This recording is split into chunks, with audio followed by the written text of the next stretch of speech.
शादीशुदा दा मशूक रखना ऐसे तरह ही है जिस तरह बिरयानी नाल मिठे चावल होंदे ने। हर बंदा नहीं रख सकता, ना ही हर बंदा अफोर्ड कर सकता है। जनानी दे होंदियां तुहानू पता है कई जनानियां बड़ियां शार होंदियां जने ते उस तरह नज़र आती जिस तरह बाज जिहड़ा शिकार ते रहता है उन्होंने पता होंदा है कि जनानी नू कि जना के कर रहा, कित्थे गया, किन्नी देर वो काम करके है, घर आके किनू मैसेज पिया करदा, किन्नी देर उन्हें फोन फरोलिया, हर चीज़ वो चैक करदियां ने। जेड़े जने पासवर्ड नहीं दसदे अपने फोना का उन्होंने पता लग जाता, लेकिन उन्हां च भी कोई गल नहीं होंदी। उन्होंने पता होंदा कि जनानियां साड़ियां नहीं चैक करनियां। जेड़े ज़्यादातर बंदे ने दो दो फोन उन्हें रखे होंदे ने, बारों बार सारियां गेमां पांदे ने। इस तरह एक नौजवान आया इत्थे यूरोप च मौजूद आया, उन्हें दो दो फोन रखे सी, एक फोन बाहर रखा हुंदा। जनानी नूं नहीं सी पता कि उहदे कोल दो फोन ने, लेकिन जनानी जिसले उहदा व्हाट्सएप चैक करदी सी उन्होंने यह पता लगता सी कि हुण ऑन होया ते उस तो बाद जाके 2 घंटे बाद ऑन होया। उन्होंने तो नहीं पता कि किसी दूसरे फोन ते भी वो गप्पा शप्पा किसी नाल लांदा पिया। जवान नूं पहले ही बड़ा शौक आया कि मेरी मशूक होवे, लेकिन उहदा वस नहीं सी चलदा। उहदा एक यार आया, उन्हें जिहड़ा इनू इस पैंडे पाया, उन्हें जिहड़ा इस्लामाबाद किसी कुड़ी नाल इहदी गल कराई। वो अचानक जिहड़ा मजाक च गप्पां लाण लग पिया। जिसले गप्पां जिहड़ियां ने काफ़ी वध गईयां ते फिर इन्हें जाके फोन लैके ते जिथे काम करदा सी उत्थे केबल च रखिया सी, उत्थे जाके जूं कन लांदा सी, ਉਹਦੇ ਨਾਲ ਗੱਪਾਂ ਲਾਉਂਦਾ ਰਿਹਾ, ਨਾਲ ਕੰਮ ਕਰਦਾ ਰਹਿੰਦਾ ਸੀ ਤੇ ਉਹਦੇ ਨਾਲ ਪੈਸੇ ਵੀ ਭੇਜਦਾ ਸੀ। ਜਨਾਨੀ ਨੂੰ ਅਕਸਰ ਜਿਹੜਾ ਪਤਾ ਨਹੀਂ ਸੀ ਲੱਗਦਾ ਕਿ 2000 3000 ਵੱਖਰਾ ਕੱਢ ਕੇ ਤੇ ਉਹ ਅੱਗੇ ਪਿੱਛੇ ਕਰਦਾ ਰਹਿੰਦਾ। ਜਨਾਨੀ ਨੇ ਇਸਲੇ ਦੇਖਿਆ, ਉਹਨੇ ਆਖਿਆ ਪੈਸੇ ਕਿੱਧਰ ਕਰਦੇ? ਉਹਨੇ ਆਖਿਆ ਬਾਹਰ ਗਿਆ, ਖਾਣਾ ਛਾਣਾ ਖਾਦਾ, ਦੋਸਤਾਂ ਨਾਲ ਜਾ ਕੇ ਬੈਠੇ। ਉਹਨੇ ਆਖਿਆ ਅੱਗੇ ਤਾਂ ਤੁਸੀਂ ਇਹ ਕੰਮ ਨਹੀਂ ਸੀ ਕਰਦੇ। ਜਨਾਨੀ ਪੜ੍ਹੀ ਲਿਖੀ ਸੀ, ਹੁਸ਼ਿਆਰ ਸੀ, ਉਹਨੂੰ ਸਾਰੀਆਂ ਗੱਲਾਂ ਦਾ ਪਤਾ ਸੀ। ਉਹਨੇ ਆਖਿਆ ਤੂੰ ਇਹ ਕੰਮ ਨਾ ਕਰਿਆ ਕਰ, ਪੈਸੇ ਕੱਢਣ ਵਾਲਾ। ਜ਼ਾਹਿਰੀ ਗੱਲ ਆ ਉਹ ਪੈਸੇ ਪਾਕਿਸਤਾਨ ਟੋਰਦਾ ਸੀ। ਇਹ ਬਹਿਸਾਂ ਪੀਆਂ ਹੁੰਦੀਆਂ ਸੀ ਤੇ जनानी नूं आखदा आइए मैं सोचदा सा पिया कि मैं पाकिस्तान नूं चक्कर लावां। उन्हें आख्या पाकिस्तान के करनी जी, अगले दिहाड़े तो तू हो के नहीं मैं दोबारा उत्थे पाकिस्तान जाना है। जिसले जवान ने तैयारी की, जनानी के कर से उन्हें कहा ठीक है तू अपने माँ प्यो नूं मिलना, तू मिलिया। ज़ाहिरी गल है यूरोप जिहड़ा खर्चे अफोर्ड करना कोई सौखी गल नहीं है। बहरहाल वो जिद करके ते पाकिस्तान टुर गया। जिसले पाकिस्तान गया जनानी दे घर भी हो के आया ते अपने घर भी हो के आया। उत्थे बैठा बूठा ते उस तो बाद जिहड़ा अचानक गायब हो गया। वो कुड़ी दे घर दे जिसले उत्थे आए तो उन्हें पूछा किधर गया? उन्हें आख्या वो तो किरे टुर गया किसी दोस्त नूं मिलन, कहंदा अज मैं नहीं आवांगा। वो जनानी मगर फोन करे एक दो बारी तो उन्हें फोन चुकिया। जिसले राह जांदा सी पिया मैं एक दोस्त नूं मिलना ते बाद मैं आपे तुहानूं फोन करांगा। वो जनाब उत्थों टुर गया ते जाके उत्थे अपनी दोस्त नूं मिलिया गिलिया, उहदे नाल पूरी सैटिंग सी, पूरा इंजॉयमेंट कर रहा सी। अपने बीवी बच्चे इत्थे यूरोप छड्ड के ते उत्थे मजे पिया करदा सी। वो जिसे दूसरे तीसरे दिन फिर घर आया, घर दे परेशान। उन्हें कहा पुत्र किधर टुर गया से? आमदिया साहब ने कहा तुसी फिक्र ना करो, मेरे दोस्त ने काफ़ी अरसा हो गया सी उन्होंने मुलाकात नहीं सी हुई, इस वास्ते उन्होंने मैं मिलन टुर गया सा। जनानी ज़ाहिरी गल है हर चीज़ की खबर रखती है। वो फोन बार बार मारे तो इसका फोन को नहीं सी मिलता। जिसले घर आया फिर आके ने फोन ऑन किया। उन्हें आख्या के गल है तू साडा फोन ही है दोस्त सी उत्थे, तुहानूं मैं के फोन करदा, मैं इत्थे पाकिस्तान आया इंजॉयमेंट करन, तुहाडे फोन चुक के ते मैं भी टेंशनां लैंदा रवां। वो जनानी नूं यह गल करके ते बंद कर दे। वो जनाब उन्होंने महीना इस तरह हो गया, कदे जांदा सी कदे आमदा सी। घरदियां नूं समझ नहीं सी आउंदी जांदा किधर है ते आमदा किधर है। कुड़ी दे घरदियां नूं भी खबर हो गई कि इस तरह जिहड़ा घर ते रहिंदा कोई नहीं, हमेशा बाहर ही हुंदा। जनानी नूं भी खबर मिली कि इस तरह जिसले इत्थों घरों निकलदा बाद च मेरा फोन नहीं चुकदा, ये गड़बड़ है ते है की है। उन्हें आख्या इस खबर ते मैं ला के रवांगी भावें जो मर्जी हो जाए। उन्हें अपने भरा नूं आख्या कि भाई इस तरह करो, ए हुण जे आवेगा तो इहदा पिछा करो, जिथे तक ये जांदा इहदे मगर जाओ। उन्हें आख्या ठीक है मैं पिछा करांगा। वो जवान मोटरसाइकिल लिया तो वो पिछे पिछे टुर पिया। जिसले वो घरों निकलिया अड्डे ते जाके जिसले मोटरसाइकिल उन्हें खिलाया, उन्हें देखा एक बड़ी सोहनी कार आके खलोती, उहदे च बह के जवान जिहड़ा वो गया निकल। उन्हें कॉल मारी बाजी नूं कि बाजी इस तरह जिहड़ा वो गड्डी च बह के टुर गए, नवीं कार आई है मेरे कोल ते हुण कार कोई नहीं। उन्हें आख्या कर्म वाला तैनूं आख्या सी तू पिछा करी। उन्हें आख्या विच है कौन से? उन्हें आख्या बाजी नज़र नहीं आया, लेकिन वो गए ने निकल। उन्हें आख्या कर्म वालिया तू उहदा पिछा ते करना सी। उन्हें आख्या चलो बाजी अगली बारी मैं पिछा करांगा। उन्हें अपने दोस्त नूं ਆਖਿਆ ਸੀ ਕਿ ਤੂੰ ਗੱਡੀ ਲੈ ਕੇ ਇੱਥੇ ਖਲੋਣਾ। ਜਿਉਂ ਹੀ ਉਹਨੇ ਜਾਣਾ ਤੇ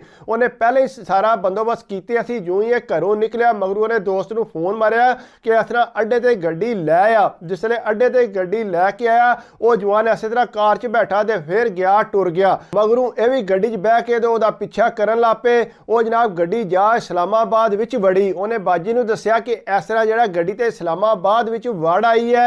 ਉਹਨੇ ਆਖਿਆ ਤੂੰ ਇਹਦਾ ਪਿੱਛਾ ਕਰ, ਜਿੱਧਰ ਜਿੱਧਰ ਜਾਂਦਾ ਉਧਰ ਉਧਰ ਤੂੰ ਜਾ। ਉਹਨੇ ਇਸੇ ਤਰ੍ਹਾਂ ਕੀਤਾ। ਉਹਨੇ ਗੱਡੀ ਖਲਾਈ ਜਨਾਬ ਤੇ ਇੱਕ ਜ਼ਨਾਨੀ ਵਿੱਚੋਂ ਨਿਕਲੀ ਨਾਲ ਉਹਦੇ ਜਨਾਬ ਉਹਨੇ ਵਾਲ ਖੋਲੇ ਸੀ। ਚੁੱਪ ਕਰਕੇ ਜਵਾਨ ਉਹਦੇ ਟੁਰ ਪਿਆ। ਉਹਨੇ ਕਿਹਾ ਬਾਜੀ ਇਹਦੇ ਨਾਲ ਤੇ ਇੱਕ ਜ਼ਨਾਨੀ ਹੈ ਭਾਈ ਨਾਲ, ਇਹ ਜਾਣ ਲੱਗੇ। ਉਹਨੇ ਕਿਹਾ ਜਾ ਥੱਲੇ ਟਾਲਤੇ ਇਹਦੇ ਮਗਰ ਮਗਰ ਜਾ। ਉਹ ਜਿਸ ਵੇਲੇ ਮਗਰ ਮਗਰ ਗਿਆ ਜਨਾਬ ਉਹਨੇ ਇੰਜ ਕੀਤਾ ਇੱਕ ਬਿਲਡਿੰਗ 'ਚ ਵੜ ਗਿਆ। ਉਹਨੇ ਕਿਹਾ ਬਾਜੀ ਇਹ ਤੇ ਬਿਲਡਿੰਗ 'ਚ ਵੜ ਗਿਆ, ਬਾਹਰ ਤੇ ਸਿਕਿਉਰਿਟੀ ਗਾਰਡ ਖਲੋਤੇ ਹੈ। ਉਹਨੇ ਆਖਿਆ ਅੱਛਾ ਇਹ ਗੱਲ ਹੈ, ਚੱਲ ਸਹੀ ਹੈ, ਤੂੰ ਫਿਕਰ ਨਾ ਕਰ, ਤੇਰੀ ਇਤਨੀ ਖਬਰ ਬੜੀ ਹੈ। ਉਹ ਜਨਾਬ ਉੱਥੋਂ ਜਿਹੜਾ ਵਾਪਸ ਆ ਗਿਆ। ਜਿਸ ਵੇਲੇ ਵਾਪਸ ਆਇਆ ਉਹ ਜ਼ਨਾਨੀ ਅੱਗੋਂ ਨੂੰ ਕਾਲ ਮਾਰੇ ਤੇ ਉਹ ਕਾਲ ਕੋਈ ਨਹੀਂ ਸੀ ਚੁੱਕਦਾ ਪਿਆ। ਜਿਸ ਵੇਲੇ ਉਹ ਵਾਪਸ ਘਰ ਆਇਆ ਫਿਰ ਜ਼ਨਾਨੀ ਨਾਲ ਰਾਬਤਾ ਆਇਆ। ਜ਼ਨਾਨੀ ਨੇ ਆਖਿਆ ਕਿੱਧਰ ਗਿਆ ਸੀ? ਮੇਰੇ ਦੋਸਤ ਨੇ, ਮੈਂ ਉੱਥੇ ਗਿਆ। ਉਹਨੇ ਆਖਿਆ ਅੱਛਾ ਚਲੋ ਸਹੀ ਹੈ। ਉਹਨੇ ਜਨਾਬ ਇਸ ਤਰ੍ਹਾਂ ਕੀਤਾ, ਜ਼ਨਾਨੀ ਨੇ ਟਿਕਟ ਲਈ, ਬੱਚੇ ਉੱਥੇ ਕਿਸੇ ਦੋਸਤ ਕੋਲ ਛੱਡੇ ਤੇ ਆਪੂ ਜਿਹੜਾ ਪਾਕਿਸਤਾਨ ਆ ਗਈ ਆਪਣੇ ਘਰ। ਜਣੇ ਨੂੰ ਦੱਸਿਆ ਕੋਨਾ ਕਿ ਮੈਂ ਤੇਰਾ ਪਿੱਛਾ ਕਰਨੀ ਆ ਪਈ ਜਾਂ ਮੈਂ ਘਰ ਆ ਗਈ ਹਾਂ।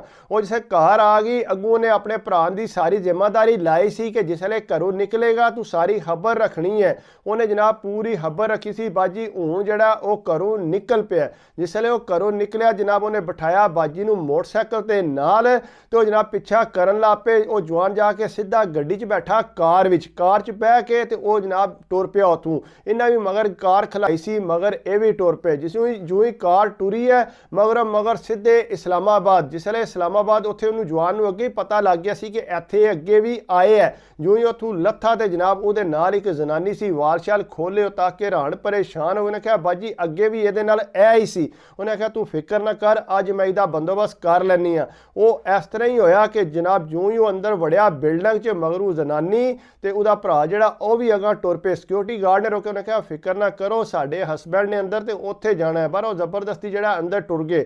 ਜਿਉਂ ਹੀ ਉੱਥੇ ਅੰਦਰ ਵੜਿਆ ਤੇ ਮਗਰੂ ਜਨਾਬ ਜਿਸ ਵੇਲੇ ਉਹ ਦਰਵਾਜ਼ਾ ਬੰਦ ਕੀਤਾ ਤੇ ਮਗਰੂ ਇਹਨਾਂ ਜਿਹੜਾ ਦਰਵਾਜ਼ਾ ਖੜਕਾਉਣਾ ਸ਼ੁਰੂ ਕਰ ਦਿੱਤਾ। ਪਹਿਲਾਂ ਤਾਂ ਉਹਨਾਂ ਪੁੱਛਿਆ ਕੌਣ ਕੌਣ, ਫਿਰ ਬਾਅਦ 'ਚ ਜਿਸ ਵੇਲੇ ਉਹਨੇ ਦਰਵਾਜ਼ਾ ਖੋਲਿਆ ਤੇ ਤੱਕਿਆ ਤੇ ਜਣਾ ਜਨਾਬ ਕੱਛੇ ਵਿੱਚ ਤੇ ਮਗਰ ਜਿਹੜਾ ਉਹਦੇ ਇੱਕ ਜ਼ਨਾਨੀ ਉੱਥੇ ਬੈੱਡ ਤੇ ਲੇਟੀ। ਉਹ ਜਨਾਬ ਤੱਕ ਕੇ ਹੈਰਾਨ ਪਰੇਸ਼ਾਨ ਹੋ ਗਈ ਤੇ ਜਣੇ ਦੇ ਉਂਝ ਹੀ ਹੋਸ਼ ਉੱਡ ਗਏ ਕਿ ਮੇਰੇ ਨਾਲ ਬਣਿਆ ਕੀ ਹੈ, ਮੈਂ ਤੇ ਕਿਹੜਾ ਕੰਮ ਕਰ ਬਿਠਾਏ ਤੇ ਮੇਰਾ ਪਿੱਛਾ ਪੇ ਕਰਦੇ ਸੀ। ਜ਼ਨਾਨੀ ਇਹ ਕਿਸ ਤਰ੍ਹਾਂ ਉੱਥੋਂ ਇੱਥੇ ਆ ਗਈ ਹੈ। ਉਹ ਜਨਾਬ ਤੱਕ ਕੇ ਉਹਨੂੰ ਮਾਫੀਆਂ ਮੰਗਣ ਲੱਗ ਪਿਆ। ਉਹਨੇ ਕਿਹਾ ਮਾਫੀ ਸ਼ਾਫੀ ਤੈਨੂੰ ਕੋਈ ਨਹੀਂ ਲੱਭਣੀ, ਜਿਹੜਾ ਤੂੰ ਕੰਮ ਕੀਤਾ ਹੈ ਬਹੁਤ ਗੰਦਾ ਕੀਤਾ ਹੈ। ਉਹਨੇ ਜਨਾਬ ਸਾਰੀਆਂ ਫੋਟੋਆਂ ਛੋਟੋਆਂ ਆਰ ਚੀਜ਼ ਜਿਹੜੀ ਆ ਭਰਾ ਕੋਲੋਂ ਬਣਵਾ ਲਈ ਕਿ ਇਸ ਬੰਦੇ ਨੂੰ ਹੁਣ ਮੈਂ ਛੱਡਣਾ ਨਹੀਂ ਹੈ। ਉਹ ਜਨਾਬ ਸਾਰਾ ਖਰਚਾ ਜੋ ਵੀ ਉੱਥੇ ਪੈਸੇ ਕਮਾਉਂਦਾ ਉਸ ਜ਼ਨਾਨੀ ਨੂੰ ਉੱਥੇ ਇਸਲਾਮਾਬਾਦ 'ਚ ਫਲੈਟ ਵੀ ਲੈ ਕੇ ਦਿੱਤੇ ਸੀ, ਉਹਦਾ ਸਾਰਾ ਖਰਚਾ ਵੀ ਨੇ ਚੁੱਕਿਆ ਸੀ ਤੇ ਉੱਥੇ ਬੀਵੀ ਬੱਚਿਆਂ ਨੂੰ ਜਿਹੜਾ ਨਵੇਂ ਕੱਪੜੇ ਵੀ ਨਹੀਂ ਸੀ ਲੈ ਕੇ ਦਿੰਦਾ। ਕਹਿੰਦਾ ਘਰ ਦੇ ਖਰਚੇ ਨਹੀਂ ਪੂਰੇ ਹੁੰਦੇ, ਜਿਹੜਾ ਓਵਰ ਟਾਈਮ ਲੈਂਦਾ ਸੀ ਇਸ ਜ਼ਨਾਨੀ ਨੂੰ ਭੇਜ ਦਿੰਦਾ ਆ। ਉਹ ਇਸ ਵਾਸਤੇ ਬੜੀ ਪਾ। ਉਹਨੇ ਕਿਹਾ ਇਸੇ ਵਾਸਤੇ ਸਾਡੇ ਪੱਲੇ ਤੂੰ ਪੈਸਾ ਨਹੀਂ ਪੈਣ ਦਿੰਦਾ, ਜੋ ਪੈਸਾ ਤੂੰ ਇਹਨੂੰ ਤੋਰਦੇ ਨੇ ਤੇ ਅਸੀਂ ਉੱਥੇ ਭੁੱਖੇ ਪੇ ਮਰਨੇ ਆ। ਜਨਾਬ ਅੱਗੂ ਇਹਦੇ ਕੋਲ ਪੇਪਰ ਵੀ ਜਵਾਨ ਕੋਲ ਕੱਚੇ ਸੀ। ਉਹਨੇ ਅੰਬੈਸੀ ਜਾ ਕੇ ਸ਼ਿਕਾਇਤ ਕੀਤੀ, ਸਾਰੀਆਂ ਫੋਟੋਆਂ ਛੋਟੋਆਂ ਦਿੱਤੀਆਂ ਤੇ ਉਹ ਜਨਾਬ ਇਸ ਤਰ੍ਹਾਂ ਹੋਇਆ ਕਿ ਇਹਦੇ ਜਿਹੜੇ ਕਾਗਜ਼ ਨੇ ਉਹ ਕੈਂਸਲ ਇਹਨੇ ਕਰਵਾ ਦਿੱਤੇ। ਜੋ ਹੀ ਕਾਗਜ਼ ਕੈਂਸਲ ਹੋਏ ਜਵਾਨ ਜਿਹੜਾ ਬੜਾ ਮੁਤਮਿਨ ਹੋ ਕੇ ਆਪੇ ਜ਼ਨਾਨੀ ਨੂੰ ਉੱਥੇ ਜਾ ਕੇ ਮੈਂ ਰਾਜ਼ੀ ਕਰ ਲਵਾਂਗਾ।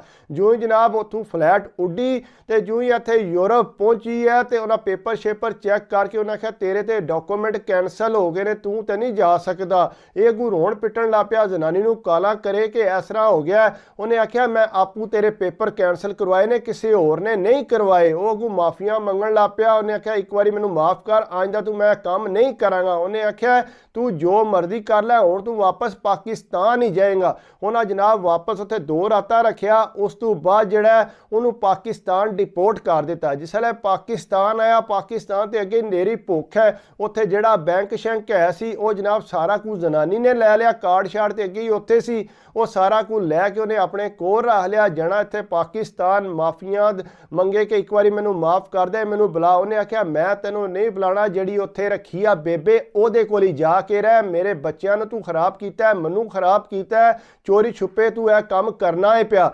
ਉਹ ਜਨਾਬ ਇਸੇ ਤਰ੍ਹਾਂ ਹੋਇਆ ਕਿ ਉਹ ਜ਼ਨਾਨੀ ਜਿਹੜੀ ਹੈ ਜ਼ਾਹਰੀ ਗੱਲ ਹੈ ਪੈਸਿਆਂ ਵਾਸਤੇ ਲੱਗੀ ਸੀ, ਸੋਹਣਾ ਨੂੰ ਫਲੈਟ ਲੱਭਿਆ ਸੀ ਰਹਿਣ ਵਾਸਤੇ ਕਿਰਾਏ ਤੇ, ਉਹ ਜਿਸ ਵੇਲੇ ਸਾਰਾ ਕੁਝ ਖਤਮ ਹੋ ਗਿਆ ਜਨਾਬ ਉੱਥੋਂ ਛੱਡ ਕੇ ਤੇ ਕਿਰੇ ਗਾਇਬ ਹੋ ਗਈ। ਇਹ ਜਵਾਨ ਉੱਥੇ ਪਾਕਿਸਤਾਨ ਹੀ ਰਹਿ ਗਿਆ। ਜ਼ਨਾਨੀ ਨੇ ਤਲਾਕ ਕੌਣ ਸੀ ਦਿੱਤੀ, ਉਹਨੇ ਆਖਿਆ ਜ਼ਰੂਰਤ ਨਹੀਂ ਤਲਾਕ ਦੇਣ ਦੀ, ਕਿਉਂਕਿ ਤਲਾਕ ਦੇ ਕੇ ਤੇ ਐਵੇਂ ਜਿਹੜਾ ਮੈਂ ਨਵਾਂ ਕੰਮ ਖੋਲ ਲਵਾਂ। ਜ਼ਨਾਨੀ ਸਿਆਣੀ ਸੀ, ਉਹਨੇ ਜਨਾਬ ਜਿਹੜਾ ਮਿੰਤਾਂ ਤਰਲੇ ਕਰਦਾ, ਉਹਨੇ ਆਖਿਆ ਅਸੀਂ ਪਾਕਿਸਤਾਨ ਆਵਾਂਗੇ ਫਿਰ ਗੱਲ ਹੋਵੇਗੀ। ਉਹ ਜਨਾਬ ਜਿਸ ਵੇਲੇ ਬੱਚੇ ਲੈ ਕੇ ਫਿਰ ਪਾਕਿਸਤਾਨ ਗਈ, ਇਹ ਮਗਰ ਮਾਫੀਆਂ ਮੰਗਣ ਤੇ ਇੱਕ ਵਾਰੀ ਮਾਫ ਕਰ ਦੇ, ਮੇਰੇ ਕੋਲੋਂ ਗਲਤੀ ਹੋ ਗਈ ਹੈ, ਮੈਂ ਕਿਸੇ ਦੋਸਤ ਦੀਆਂ ਗੱਲਾਂ 'ਚ ਆ ਗਿਆ ਸਾਂ, ਆਇੰਦਾ ਤੂੰ ਇਸ ਤਰ੍ਹਾਂ ਨਹੀਂ ਕਰਾਂਗਾ। ਉਹ ਬਹਰਹਾਲ ਉਹਨੇ ਮਾਫ ਤੇ ਕਰ ਦਿੱਤਾ, ਲੇਕਿਨ 4-5 ਸਾਲ ਉਹਨੇ ਪਾਕਿਸਤਾਨ ਹੀ ਉਹਨੂੰ ਰੱਖਿਆ। ਉਹਨੇ ਕਿਹਾ ਤੂੰ ਪਾਕਿਸਤਾਨ ਆ, ਮੈਂ ਤੇਰਾ ਵੀਜ਼ਾ ਅਪਲਾਈ ਕਰਨੀ ਆ। ਉਹਨੇ ਇਸ ਤਰ੍ਹਾਂ ਕਰਕੇ 5 ਸਾਲ ਉਹ ਜਿਹੜਾ ਸਹੀ ਸੁਧਰ ਗਿਆ ਨਾ, ਪਤਾ ਲੱਗਾ ਕਿ ਸਹੀ ਬੰਦਾ ਬਣ ਗਿਆ। ਫਿਰ ਉਹਨੇ ਕਾਗਜ਼ ਅਪਲਾਈ ਕੀਤੇ, ਅੱਗੋਂ ਬੱਚਿਆਂ ਨੇ ਵੇਖਿਆ ਚਲੋ ਅੱਬੂ ਨੂੰ ਮਾਫ ਕਰ ਦਿਓ। ਅੱਬੂ ਨਮਾਜ਼ ਸ਼ਾਜ਼ ਪੜ੍ਹਨ ਲੱਗ ਪਏ ਸੀ, ਅੱਗੋਂ ਜਨਾਬ ਚਲੇ ਅੱਬੂ ਜਿਹੜਾ ਬਾਹਰ ਆਏ ਵਾਕਈ ਆ ਕੇ ਬੜੇ ਸਿਆਣੇ ਹੋ ਗਏ। ਜਿਹੜਾ ਕੰਮ ਕਰਦੇ ਸੀ ਤਨਖਾਹ ਜਿਹੜੀ ਸਿੱਧੀ ਅਕਾਊਂਟ 'ਚ ਆਉਂਦੀ ਸੀ, ਜ਼ਨਾਨੀ ਨੂੰ ਉਹਦਾ ਕਾਰਡ ਤੂੰ ਰੱਖ, ਤੂੰ ਜਾਣ ਤੇ ਤੇਰੇ ਕੰਮ ਜਾਣ। ਬੜਾ ਸਿਆਣਾ ਹੋ ਗਿਆ ਸੀ, ਜ਼ਾਹਰੀ ਗੱਲ ਹੈ ਸਿਆਣਾ ਤੇ ਹੋਣਾ ਸੀ। ਝਟਕਾ ਜੇ ਲੱਗ ਗਿਆ ਸੀ ਫਿਰ ਵੀ ਅਈਏ ਆਰਜ਼ੀ ਕਾਗਜ਼ ਲੱਭੇ ਸੀ, ਉਹਨੂੰ ਪਤਾ ਸੀ ਹੁਣ ਦੁਬਾਰਾ ਮੈਂ ਕੰਮ ਕੀਤਾ ਤੇ ਜ਼ਨਾਨੀ ਇੱਥੋਂ ਜਾਂਦੀ ਰਹੇਗੀ। ਜ਼ਨਾਨੀ ਨੇ ਉਹਨੂੰ ਮਾਫ ਕਰ ਦਿੱਤਾ, ਲੇਕਿਨ ਹਰ ਬੰਦਾ ਮਸ਼ੂਕ ਨਹੀਂ ਰੱਖ ਸਕਦਾ, ਤੁਹਾਨੂੰ ਪਤਾ ਹਰ ਬੰਦੇ ਦੇ ਵੱਸ ਦਾ ਰੋਗ ਨਹੀਂ ਹੈ। ਬਾਕੀ ਅਗਰ ਮੇਰੀ ਵੀਡੀਓ ਤੁਹਾਨੂੰ ਅੱਛੀ ਲੱਗੀ ਹੋਵੇ ਤਾਂ ਕੋਸ਼ਿਸ਼ ਕਰਿਆ ਕਰੋ ਲਾਈਕ ਕਮੈਂਟ ਤੇ ਸਬਸਕ੍ਰਾਈਬ ਕਰਿਆ ਕਰੋ। ਬਾਕੀ ਦੁਆਵਾਂ 'ਚ ਯਾਦ ਰੱਖਿਆ ਕਰੋ, ਆਪਣੀ ਸਿਹਤ ਦਾ ਖਿਆਲ ਰੱਖਿਆ ਕਰੋ। ਅੱਲਾ ਹਾਫਿਜ਼।